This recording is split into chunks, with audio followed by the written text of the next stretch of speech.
Company अपने capex में भारी निवेश करती है तो कंपनी की सेल्स, बिक्री और प्रॉफिट लाभ दोनों बढ़ सकते हैं। हालांकि आरओई जरूरी नहीं कि बढ़े।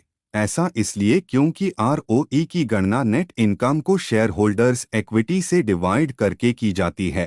कंपनी केपेक्स में निवेश करती है तो शेयर होल्डर्स इक्विटी बढ़ जाती है और आरओई कम हो सकता है, भले हाई नेट इनकम बढ़े। यहाँ एक उदाहरण दिया गया है। कंपनी ए की नेट इनकम $100 मिलियन और शेयर होल्डर्स इक्विटी $500 मिलियन है। इसका आरओई 20% है। कंपनी ए केपेक्स में $100 मिलियन का निवेश करती है और इसकी शेयर होल्डर्स इक्विटी बढ़कर $600 मिलियन हो जाती है। कंपनी ए की नेट इनकम बढ़कर $120 मिलियन हो जाती है।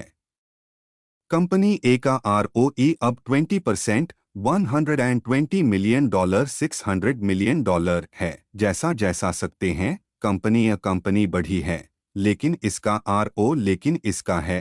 ऐसा इसलिए है क्योंकि शेयर होल्डर्स इक्विटी भी बढ़ गई है। कुछ कारण है जिनकी वजह कुछ कारण निवेश से आरओई कम हो सकता है। केपेक्स में निवेश करने से पहले कंपनी केपेक्स उधर लेना पड़ सकता है जो ब्याज खर्च बढ़ देगा, जिसे नेट इनकम कम हो जाएगी।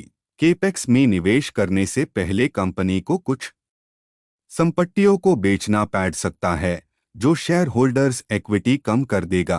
केपेक्स में निवेश करने से पहले कंपनी को अपना लाभांश कम करना पड़ सकता है। कुल मिलकर केपेक्स में भरी निवेश का आरओई पर जातीय प्रभाव पड़ सकता है।